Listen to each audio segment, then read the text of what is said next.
It's our Sunday political panel where we quiz 4 MPs from across the country from all 4 major political parties in the United Kingdom. We're always very grateful to them for giving up their Sunday afternoon to talk to us and to talk to you, to take us through some of the big issues of the day and also looking ahead to the big week in Westminster. So from the Tories, we have Alberto Costa. He's the Conservative MP for South Leicestershire. From the Labour Party, we have Stephen Kinnock. He's the Shadow Minister for Asia and Pacific and the Labour MP for Aberavon. Sorry, I slightly mangled that pronunciation. We have Christine Jardine, who is the Liberal Democrat MP for Edinburgh West and the spokesperson on Home Affairs. And we have the SNP's Deputy Westminster Leader, Kirsten Oswald, and she's also the MP for East Renfrewshire. Thank you all so much for joining us this afternoon. Now, what we like to do at the beginning of our panel is just kind of allow you to introduce our listeners to your constituency, because, you know, politics can be very London-centric, which is a theme we'll come back to later. But if you could just give us a wee introduction to sort of where your constituency is in the country and just some of the big issues facing your constituents. If we start off with you, Alberto. Well, firstly, good afternoon, Aisha, and thank you for inviting me onto your excellent programme. And I'd firstly like to say thank you for getting me out of some of domestic chores that I had this afternoon. So you don't need to thank me for giving up some of my time. I'm most grateful for having a good excuse to my family for not attending to my chores. But I'm here in South Leicestershire, and it's the ancient home, of course, of the Roman roads, Watling Street and the Fosse Way. So in a way, somebody like myself, a child of Italian immigrants, it's almost the Romans coming back, I suppose. But what South Leicestershire, what you might find interesting about South Leicestershire is that you've probably bought some goods online, I dare say, and some of those goods, Aisha, might well have come from South Leicestershire, because I am home to one of Europe's largest distribution centres called Magna Park. Another bit of Latin there. And it is indeed a place that distributes goods across the whole of our country. Oh, right. So that's a little bit about South Leicestershire. Well, thank you very much. Good Latin thing. We've actually speaking to Mary Beard later on in the show, so that's good. That's good pitch rolling for the classics that's coming up later in the programme. Thank you, Alberto. And next, we're going to go to Stephen Kinnock, who's the MP for Aberavon. Stephen, tell us a wee bit about Aberavon. Well, thanks very much, Aisha. And I couldn't think of any nicer way of spending a Sunday afternoon than having a chat with you and other colleagues. Aberavon is a quintessentially Welsh and South Walian constituency, because we're on the coast. We've got a wonderful beach. We're but also on the M4 corridor, and with a very, very strong industrial heritage. We've got some old coalfield communities up in the valley, and then down, of course, right on the Swansea Bay coastline, we have the steelworks. It's the largest steelworks in the country. Wow. We're incredibly proud of it. It's the beating heart of our community and of our economy, and of course is incredibly important in terms of creating jobs and being a strong manufacturing base, not just for my constituency, but for the whole of Wales and the UK. And just building on Alberto's theme of goods and what you actually may be holding in your hands coming from my constituency. You know, steel is the basis of everything, from the cars we drive to the offices we work in to the homes we live in. So I like to think of my constituency as being the kind of backbone of our manufacturing sector. Wow, that's really interesting. Thank you for that, Stephen. Christine Jardine, tell us a wee bit about Edinburgh West and the big issues facing your patch. Good afternoon, yes. Edinburgh West, I know we all like to think we've got the most scenic or the most beautiful constituency in the country, but you know what, Edinburgh West, for a seat which is in a city, is remarkably beautiful. I mean, you can see the castle, you've got Murrayfield Stadium, which is quite pretty as well, but you also have our iconic 3 bridges at the western end of the constituency.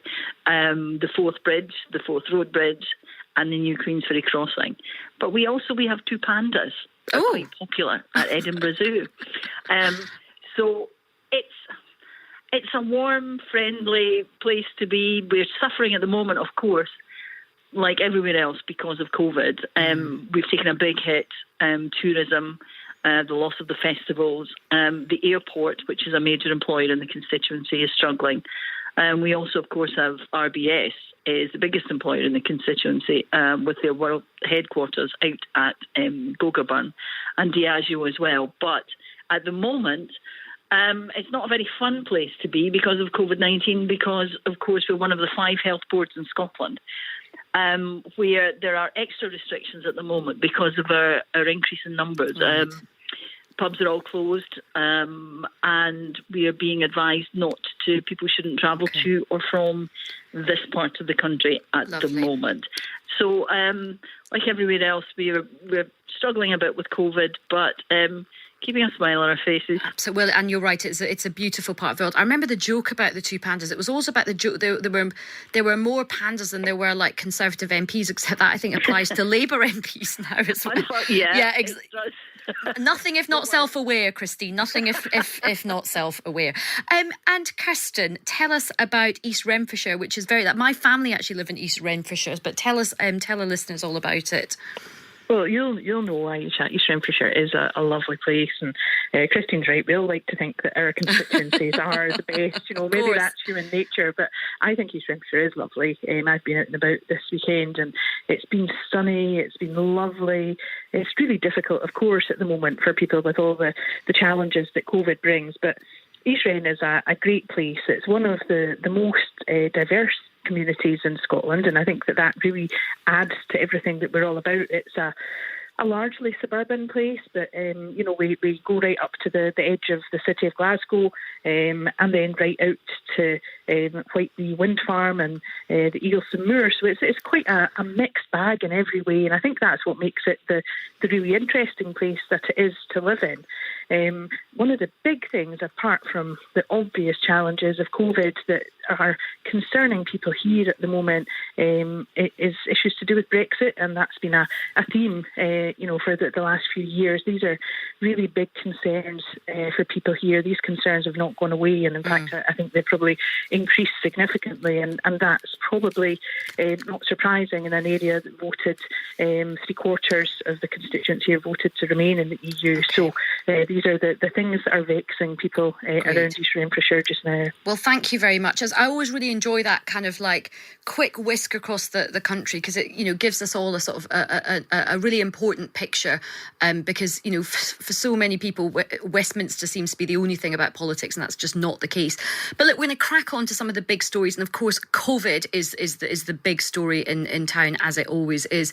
And tomorrow the Prime Minister is set to announce this 3-tier system of restrictions that could see parts of the hospitality sector shut down in the north of England. Now, this morning we had Robert Jenrick, who is the Secretary of State for Housing, Communities and Local Government. He was on Gloria and Tom's show this morning, and he confirmed that there will be a new framework, and here's what he had to say. We have been clear that in addition to the national measures, like washing your hands, wearing a mask, staying apart, the rule of 6, there will be a framework to enable a greater degree of clarity and consistency for other parts of the country. But in addition to that, we want to enable local leaders to think about what we're most effective in their areas. And if there are further measures that they help us to design, then we'll support them and enable them to implement them. We will take into account the number of cases, obviously, in different parts of the country, but that's not the only indicator. But it's safe to say that many leaders in the north were not that impressed. Amongst them, Dan Jarvis. He's a Labour MP. He's also the mayor for the city of Sheffield. He was on my show yesterday and he told me how MPs were feeling. The consensus that we've reached is that the measures that he announced yesterday are not going to be sufficient to protect our communities over the coming months to come. So we want the government to go further. We want them to do more. We want to discuss and have a conversation with them about what that might look like. But what we're saying is involve us in the process. We are the people who will make this work. And therefore, the decisions that are taken in Whitehall need to be informed by the reality of the situation on the ground in places like Sheffield and Manchester and Leeds and elsewhere. So involve us in those conversations. And of course, we all know that more restrictions are coming down the track. And the Chancellor, Rishi Sunak, unveiled a new support scheme for employees who work for firms shut down due to the change in the coronavirus laws. But the director of the Northern Powerhouse Partnership, Henry Murenson, yesterday said that shutting down pubs and restaurants was going to have a big ripple effect on other viable businesses. I think there's real concern, Aisha, and it isn't just from business people who work in hospitality, because the reality is that all of our cities are going to be significantly affected if large chunks of the hospitality sector close, because in associated sectors like retail, if footfall goes down dramatically, say in Manchester city centre or in Leeds, that is going to affect every business that's trading in those places. So I think our economic concern is that the reality is that this will have a huge impact on the viability of a large number of businesses. So, I mean, it's a very torrid time. We have this statement from the Prime Minister tomorrow. It's starting with you, Alberto Costa. I mean, you're in the Leicester area. Leicester has been subject to enhanced restrictions for quite some time now. I think it's like over 100 days. What are you expecting from the Prime Minister tomorrow? And, how's your patch coping? I mean, it must have been really tough on businesses, particularly with all these extra restrictions. Well, you're right, Aisha, to say that it's a torrid time. It's been really tough on my constituents, as it's been for people across the whole of the UK. Leicester and parts of Leicestershire were the first to go into a local lockdown a few months ago, and parts of my constituency, the northern parts called Blaby, in the Blaby district area, also went into local lockdown. But can I say this, Aisha, there is no magic framework here. I noted that the doctor that you had earlier on at about 4:15 said that failure to communicate those important messages is one of the big issues.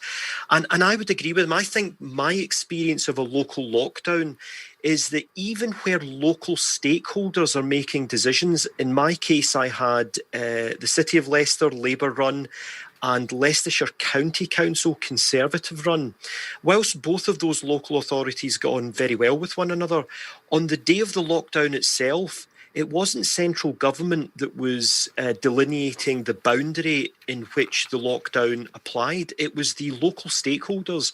And myself and other MPs across this area had a great deal of difficulty finding out exactly which ward, exactly which street, which half of which street was in the local lockdown area. And that wasn't a fault of central government. So I think we need to be a little bit cautious. Yes, I welcome moves to give more control to local lockdowns to local stakeholders. But as the doctor said earlier today, communicating that message remains the most important thing to get buyer buy-in. And by that, I mean people's consent to understanding and agreeing to these regulations. Sure. I mean, it's definitely true to say that the communications is really critical, but there has been some criticism about the communication. There's been quite a lot of mixed messages from the government, about the whole going out, then not going out, and then, go to work if you can, but then actually work from home. There have been, and of course, the other thing which a lot of people from across the spectrum have felt is that the failure to get this test, trace, track and isolate system going has not helped things either.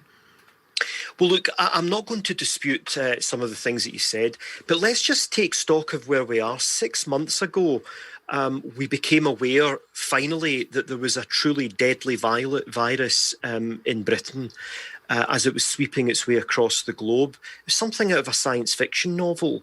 And in 6 months, we as a society, and I think we've got to actually pat ourselves collectively in the back, we as a society accepted the removal of some of our freedoms. Do you think pat ourselves on the back is the right phrase when so many people have lost loved ones and so many businesses are facing going to the wall?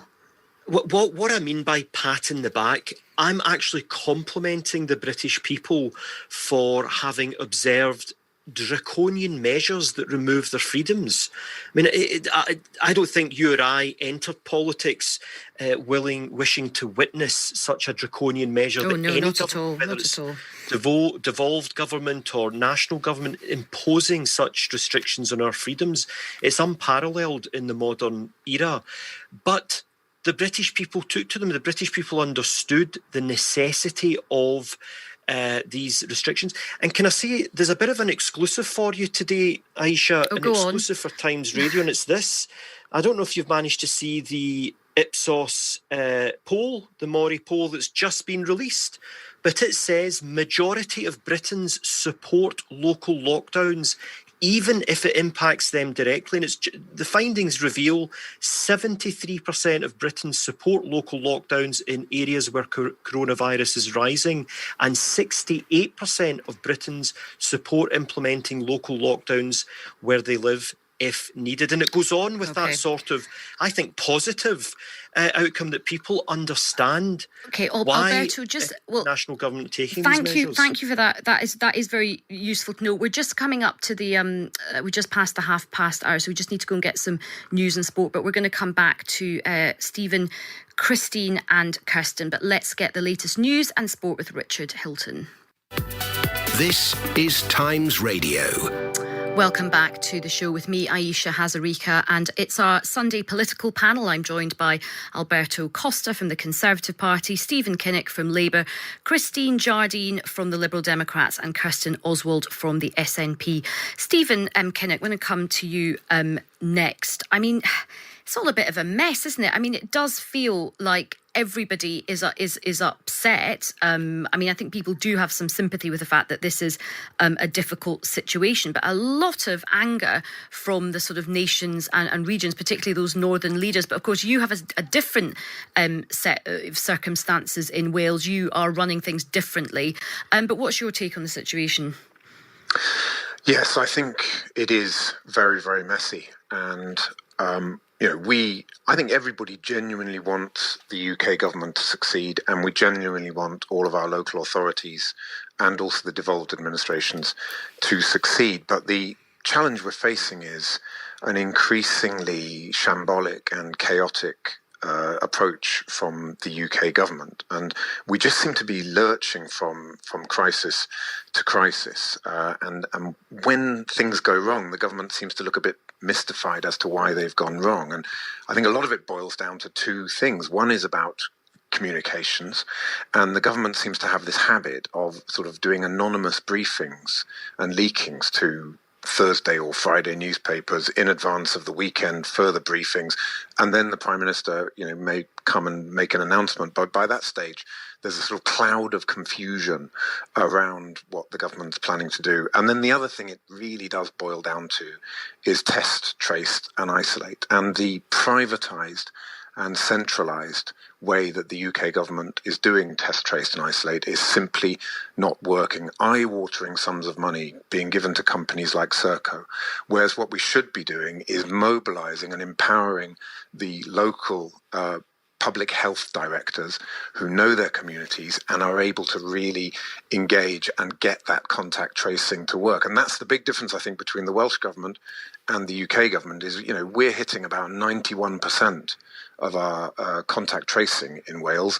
There's no private sector involvement. It's all about empowering local authorities.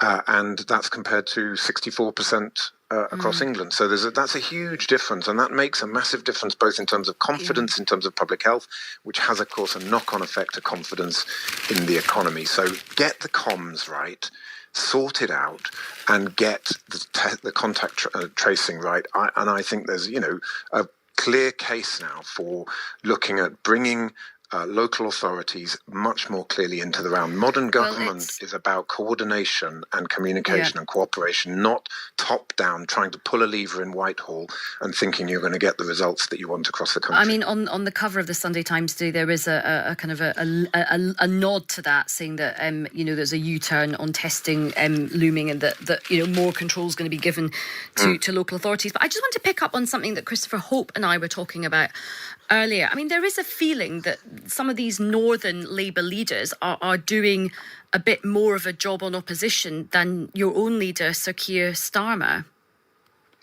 Well, I think Keir has really focused in on this contact tracing and isolating as a very clear and practical example of where what the UK government is doing is simply not working and it needs to change. I don't think Keir could have been clearer on that. He said from the start that the contact tracing and isolating is not working, get it fixed. He said from the start you needed a clear exit strategy, that you needed to make sure your bottom line was keep schools open. What was the plan for schools? I mean, I think he's been trying to really make some constructive points to say we want the government to succeed. It's in the national interest to protect our people, protect families, protect communities, and try and recover economically coming off the back of that. And you know, I don't know, I'm not quite sure really what more he could have been doing. So, for example, not just carping from the sidelines, but trying to be constructive. Well, so there's this big vote coming up. There are votes coming up this week. I mean, it's interesting about the English votes for English laws. Am I right in thinking you won't be able to vote on the 10 p.m. curfew? The 10 p.m. curfew is UK-wide. There's also one in Wales. Okay. The big difference in Wales is that they have very sensibly said we stop serving at 10, but pubs close at different times. You have staggered closures. You don't just have hundreds of people coming out onto the streets. But this is an example. So it's about how you implement it, not whether or not. But we support it because something that Keir Starmer, of previous failings on test and trace, the government is having to take more restrictive measures now. But isn't this an opportunity for Keir Starmer to try and get a defeat against the government on this 10 p.m. curfew? Don't you think that, you know, that would send a kind of signal? Because we keep hearing from doctors, we hear from people that actually this 10 p.m. curfew is not really where the problem is lying. And as you say, lots of people are spilling out into the streets at the same time. Shouldn't Keir Starmer send a signal that he is actually opposing and actually try and defeat the government on this? Well, the problem is it's a very binary vote. If you vote down the 10 p.m. curfew, what is going to be in its place? What kind of regulations are we going to have? Will there be a curfew at all? Nobody's sort of setting forward a clear and nuanced alternative, and we don't think it's right to just vote something down in that kind of binary way without a clear and constructive alternative. What we are saying is the UK government should put in place the measures that the Welsh government's taking, which is staggered closures and a much more pragmatic and sensible approach to closing the pubs. See, what you're doing in Wales sounds very sensible. Shouldn't Labour kind of adopt that as an alternative? I think a lot of people just think, shouldn't Labour be coming up with a bit of an alternative? And, you know, that you know, something like that might be the... But anyway, I'm conscious we want to get others into the conversation. So I want to go to Christine Jardine now up in Edinburgh West. I mean, you're in an interesting situation. You're a UK-wide MP, a Westminster MP. You're in Edinburgh. Obviously, there's been lots of restrictions. And in fact, the First Minister there has gone even further. I mean, talk our listeners through what's happening in Scotland right now. Well, in Scotland right now, we're in a situation where the First Minister made a statement on Friday outlining how most licensed premises will be open from 6 in the morning till 6 at night, but that's it. But in 5 particular areas, Lothian, where I am, is one of them, the pubs closed on Friday and that's it. We have very strict regulations here now. But you know what? People are, as somebody said earlier, people are accepting that in this area we do need, because of the high numbers of reported cases now, we do need restrictions. And I think the sort of natural devolution which is happening throughout England, where we're seeing a call for, you know, more localised restrictions, more localised lockdown decisions being made according to what's needed in a specific area, I think actually is the way that we should be dealing with this. Yes, there are some things where we need a national approach, where we need a national strategy and an overview, but for different areas to be able to respond to the situation in where they are, I think is important. And Kirsten Oswald, I mean, Nicola Sturgeon has come in for some criticism about how draconian these measures have been. We saw reports of hospitality workers dumping ice outside the Scottish Parliament and city chambers, you know, in fury. Do you think she's gone too far? She's gone too far.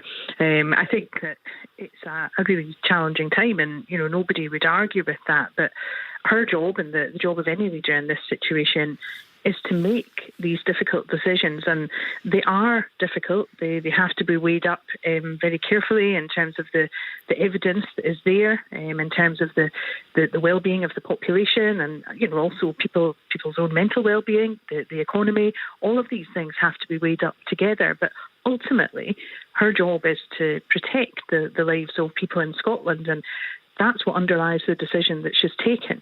I think it's been quite helpful for all of us that she has come out every day. She has been out pretty much every day explaining to people what is happening, why it's happening, what underlies that, so what the reasons are. And I think that because it's such a challenging time, this is new for everyone, it is really helpful to have that appreciation of why something's happening. Okay. I thought it was also really useful that the Chief Medical Officer, the Chief Nursing Officer, the National Clinical Director also released a paper at the same time as our most recent measures came out, so that people do have that more detailed information so that they can appreciate why these decisions are taken. So, I think everybody would agree that the First Minister in Scotland has been very visible, and I think people have really applauded her style of communication. But it's still not all rosy, is it? I mean, there's a report out saying that Scotland's test and protect system is at breaking point in parts of the country amid failing performance in recent weeks. Why? I mean, despite this First Minister being a very fluent political communicator, why have not the government been able to get a grip on the test and protect system up in Scotland?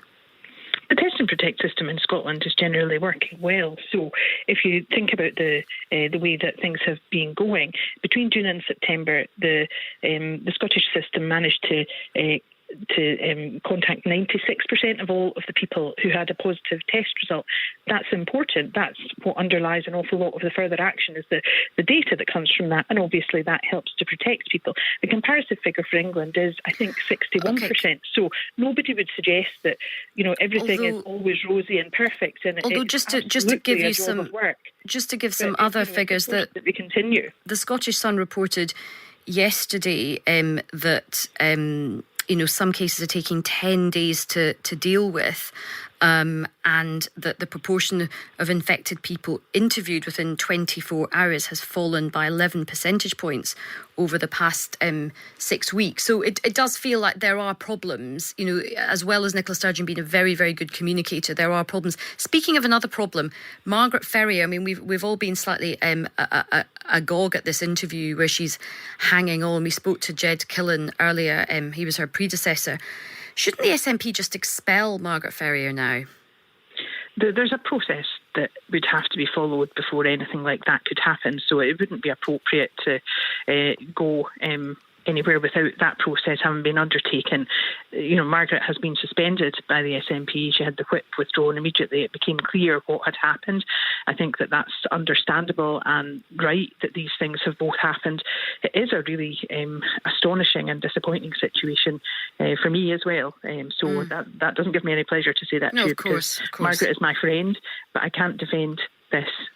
So I think that the statements that the First Minister and Ian Blackford made are the statements that we would want to hear, because I think that it is appropriate for us to reflect that we all have to abide by these regulations, and particularly those of us who are in positions of authority at the moment. I think that it's undeniable that Margaret acted in a way that is absolutely wrong. Yeah. Okay, thanks, Kirsten. Now, Alberto, coming back to you, I mean, obviously we're going to hear the public health message from the Prime Minister tomorrow, but the economic reality is very, alarming for so many people. Obviously, you will have faced it in your own constituency, and people all across the country are so worried. The Chancellor has announced his winter economic package, and he introduced a kind of a furlough Mark II. But many people are calling for more, particularly across the north of England. What would your message be to the Chancellor in terms of what more needs to be done to help people with their livelihoods? Well, it's entirely understandable, Aisha, that people would be asking for more, and there's always more that can be done. But what exactly has the Chancellor announced? He's announced an expansion to the job support scheme to firms that are required to close due to ongoing COVID restrictions. And this means that the government will pay 2/3 of an employee's salaries to protect jobs over the coming months. And that's the right type of support to businesses across the United Kingdom, which are required to close their premises due to the coronavirus restrictions. But some companies... This is a big cost to all of us, because the money is coming from you, from me, from the panel, from every listener of this programme. The money, it's not Rishi Sunak's money, it's our money. And there is, of course, the feeling that for a lot of businesses will get this if they have been shut down by coronavirus. There'll be other businesses that will just really, really struggle and kind of wither away. And, we are all very worried about unemployment. Do you think it's time for the Chancellor to... He said the package he offered to the North was non-negotiable. Do you think he'll have to revisit that? Well, look, when Leicester went into local lockdown, my patch was in a local lockdown for just over 2 weeks. And I had a meeting with the Chancellor the day before my patch thankfully came out of local lockdown. Had it been longer, I would have been insisting that businesses would have been given some sort of protection. Aisha, the reality is this is a fast-moving, dynamic, fluid situation. I'm very grateful that the Chancellor has recognised the need across the United Kingdom for central government to give support. Of course, there's also support that we expect from the devolved governments of the UK, and I'll be looking very closely to see what further assistance they're giving. But from a United Kingdom perspective, what the Chancellor has announced has been greatly welcomed by business stakeholders. Is there more that he can do? Of course there is. And it's something that no doubt over the weeks and months to come we'll all be championing. Stephen Kinnock, isn't Alberto right? That there's only so much money that the Chancellor can dish out. We'll have to pay all of this back at some point. Yeah, I think, again, it's the principle is the right one, but the execution, they're getting it wrong. What the government should be doing is setting up a short-time working scheme whereby those who are working part-time may work 30, 40, 50% of their time.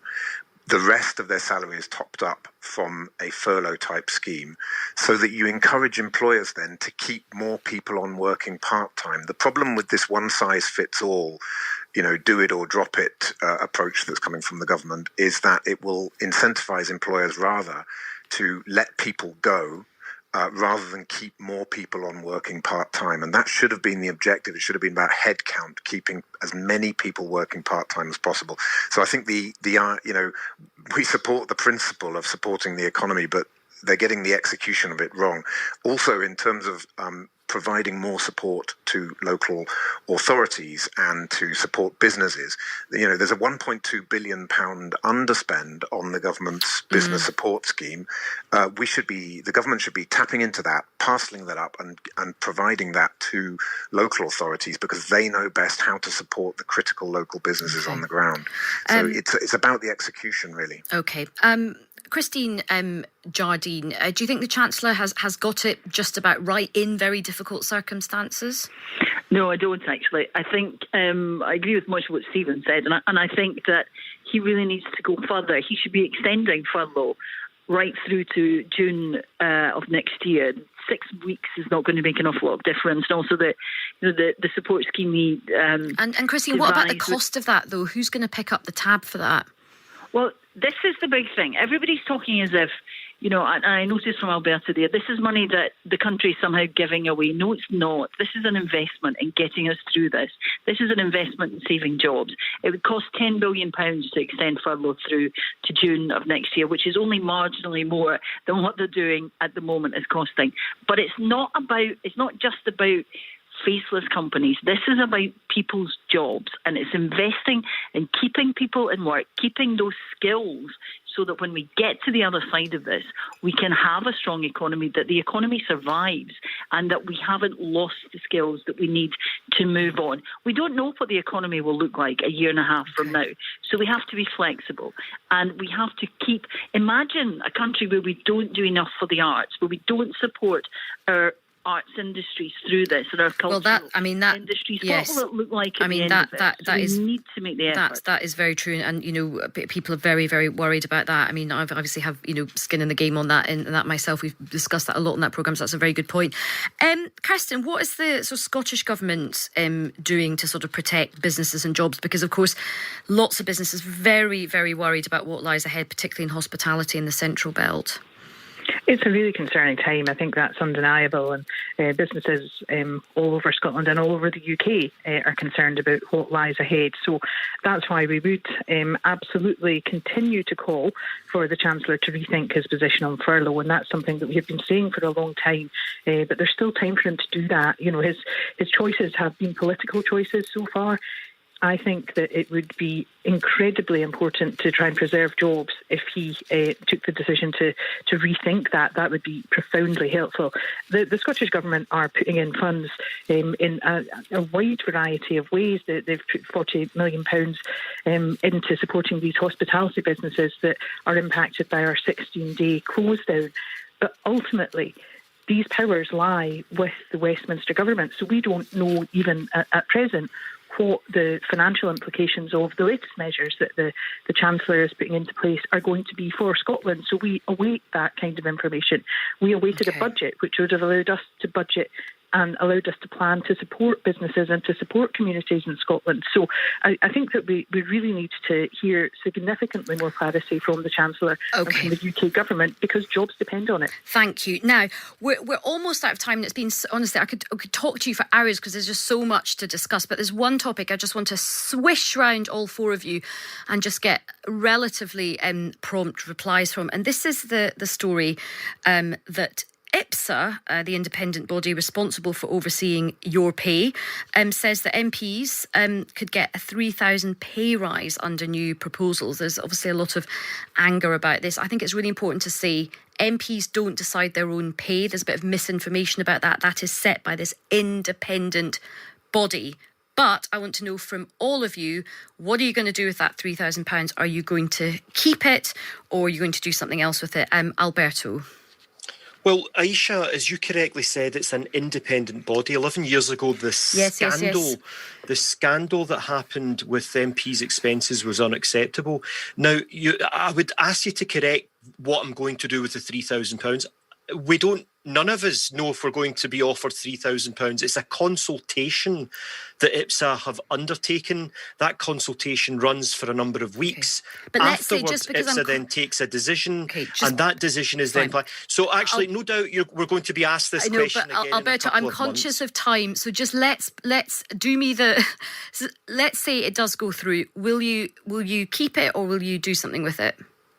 Well, it's entirely an independent decision, and I don't think what you will do with it. Damned if we do, and damned if we don't. So I think I'll just say it's right that it's an independent decision. Stephen Kinnock.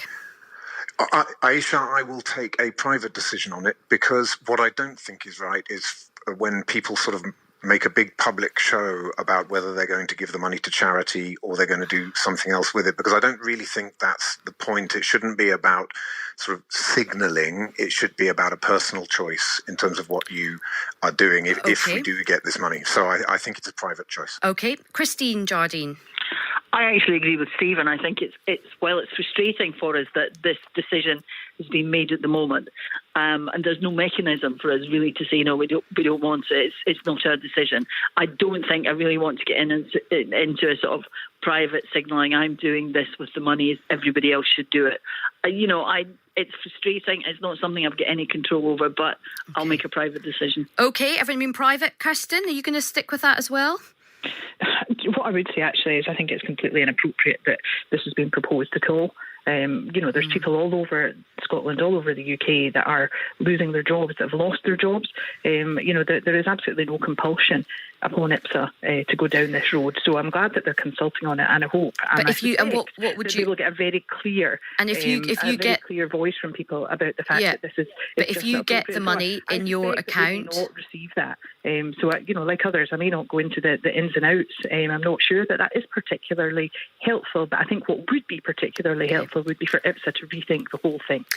Well, that is our time up. My huge thanks to all 4 MPs that took part in our Sunday panel. We had Alberto Costa from the Conservatives, Stephen Kinnock from Labour, Christine Jardine from the Liberal Democrats and Kirsten Oswald from the SNP. A really interesting discussion. We do that every Sunday.